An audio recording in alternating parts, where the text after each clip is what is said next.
আসসালামু আলাইকুম ভিউয়ার্স, কেমন আছেন সবাই? আশা করি সবাই ভালো আছেন। ফ্রিল্যান্সার ওয়েবসাইটে আছি আরও একটি অ্যামেজিং টিউটোরিয়ালে। আজকে আমরা দেখব কিভাবে lovepik.com এ একজন কন্ট্রিবিউটর হিসেবে অ্যাকাউন্ট করতে পারি। তো lovepik.com এ আপনাকে আসার পর কন্ট্রিবিউটর প্রজেক্টের জন্য কোনো কিছুই খুঁজতে হবে না। প্রথমে আপনাকে যেটা করতে হবে, আপনার কাস্টমার হিসেবে আপনাকে একটি অ্যাকাউন্ট লগ ইন অথবা ক্রিয়েট করতে হবে। এখানে একটি আপলোড বাটন রয়েছে, এটি হচ্ছে কন্ট্রিবিউটর প্রজেক্টের।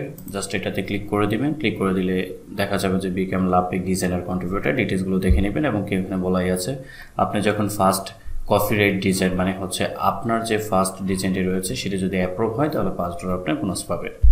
এখানে জয়েন আজ নাওতে ক্লিক করতে হবে। ক্লিক করার পর আপনি যদি নতুন করে অ্যাকাউন্ট ক্রিয়েট করতে চান, এখানে সাইন আপে ক্রিয়েট করতে পারেন। আপনার যে কোনো গুগল অ্যাকাউন্ট দিয়ে আপনি কিন্তু ইজিলি এটি লগ ইন করতে পারেন। কন্টিনিউ উইথ গুগলে দিয়ে দিলাম। আমি জাস্ট একটা মেল দিয়ে দিলাম। সো অ্যাকাউন্টটি লগ ইন হয়েছে। তো এখন আমি কিন্তু কাস্টমার হিসেবে এখানে লগ ইন করা আছে, মানে আমি ডিজাইন ডাউনলোড করতে পারবো সাবস্ক্রিপশন কিনে। কিন্তু আমাকে করতে হবে ডিজাইন হিসেবে অ্যাপ্লিকেশন করতে হবে। অ্যাপ্লিকেশন করার জন্য জাস্ট জয়েন আস নাওতে ক্লিক করতে হবে। ক্লিক করার পর এখানে কিন্তু 3টি ধাপ রয়েছে: corporation agreement, personal information, start your work. So এখানে যেটা করতে হবে, এখানে দেখেন the agreement into by the between. এখানে দেখেন তারা যে অপশনগুলো দিচ্ছে যে এখানে আপনার নামটা তারা কিন্তু বসবে, আর আপনার ডেট, ইন টোটালি এগুলো বসবে। এরপর ফুল নেম, পাসপোর্ট, ইমেল, এগুলো ডিটেলসগুলো বসে যাবে যখন আপনি অ্যাকাউন্টটি কমপ্লিট করবেন। এখন যেটা করতে হবে, জাস্ট স্ক্রল ডাউন করে I accept the corporation agreement এখানে ক্লিক করবেন। ক্লিক করার পর আপনার পার্সোনাল ইনফরমেশন দ্বিতীয় পর্বে চলে আসবে। এখানে আসার পর আপনাকে অবশ্যই আপনার এনআইডি অথবা পাসপোর্ট অনুযায়ী এখানে সবগুলো ফিল আপ করতে হবে। তো এখানে ধরেন আপনাকে দিতে হবে ফুল নেম, সেটা আপনার এনআইডিতে যেটা রয়েছে সেটা কিন্তু আপনাকে দিতে হবে।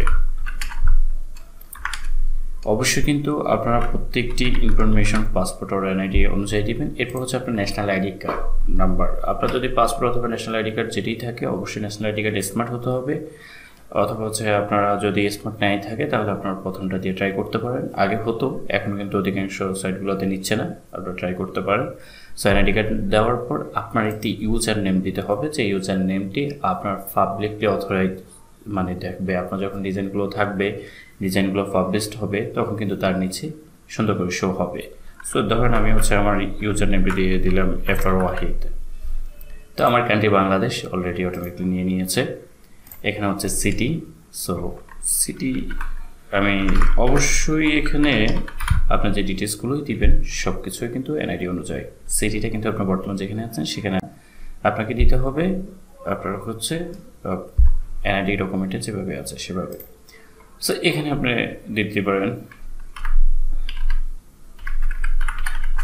আপনার ফোন নাম্বারটা দিয়ে দিতে পারেন। অবশ্যই দিতে হবে, দিতে পারেন না, এগুলো সবগুলো কিন্তু রিকোয়েড লেখা আছে। ফোন নাম্বারটা রিকোয়েড না, সিটিটা রিকোয়েড। রিসিভিং অ্যাকাউন্ট, এখন আপনি কি পেপ্যালে নেবেন না পায়োনিয়ারে? ধরেন আমি পায়োনিয়ার মাধ্যমে নেব। পায়োনিয়ারের মাধ্যমে নেওয়ার জন্য আমাকে যেটা করতে হবে, এখানে আমাকে আমার পায়োনিয়ারের মেলটি দিতে হবে। সব কিছু অবশ্যই বুঝে শুনে দিবেন। আবার অনেকে বলতেছেন যে পায়োনিয়ার দিব, তাহলে তো পায়োনিয়ারে নিতে হবে, কিন্তু না, এগুলো পরে পরিবর্তন করা যায়। gmail.com। এরপর যেটা করতে হবে, পায়োনিয়ার ওর পেপ্যাল অ্যাকাউন্ট। কথা বলছেন, সরি, আমি এখানে আপনার যে অ্যাকাউন্টটা করতেছেন সেটার ইমেলটা আমি এখানে দিয়ে দিচ্ছি, পায়োনিয়ার ওর পেপ্যাল অ্যাকাউন্ট। এখানে আমি সেম অ্যাকাউন্টে সেম মেলটাই রাখছে। এরপর তাদের সবচেয়ে যেটা লাগবে সেটা আপনার ফেসবুকের হোম পেজের ইউআরএলটা। তো হোম পেজ ইউআরএলটা বলতে আমরা কি বুঝি, আমাদের যে ফেসবুকের ইউজার নেম আছে, যে লিঙ্কের মাধ্যমে ক্লিক করলেই আপনার অ্যাকাউন্টে সরাসরি লাইভ হবে, সেটি দিতে হবে। তো আমি আমার ফেসবুকের যে ইউআরএলটি রয়েছে সেটি দিয়ে দিচ্ছি। এবার আপনাকে যেটা করতে হবে সেটা যে আপনার যে ডকুমেন্টটি আছে, আপনি যে ডকুমেন্টটি আপলোড করবেন, আপনাকে তার আইডেন্টি ডকুমেন্ট ইস্যু ডেটও দিতে হবে, এক্সপাইরেশন ডেটও দিতে হবে। তো এই দুটি জিনিস কিন্তু রিকোয়েড দেখাচ্ছে না, সো এটি আপনি না দিলেও চলবে। এখানে যেটা করতে হবে সেটি হচ্ছে আপনার যে ডকুমেন্ট রয়েছে তার কিন্তু একটা স্যাম্পল দিয়ে দিয়েছে কিভাবে আপনি এটিকে কোলাবোরেশন করবেন। আমরা জানি যে এনআইডি কার্ডের 2টি পার্ট রয়েছে, 2টি পার্টের ছবি তুলে কিভাবে আপনাকে এটাকে ক্লোজ করে এখানে দিবেন সেটির কিন্তু ফরম্যাট এখানে দেওয়া আছে।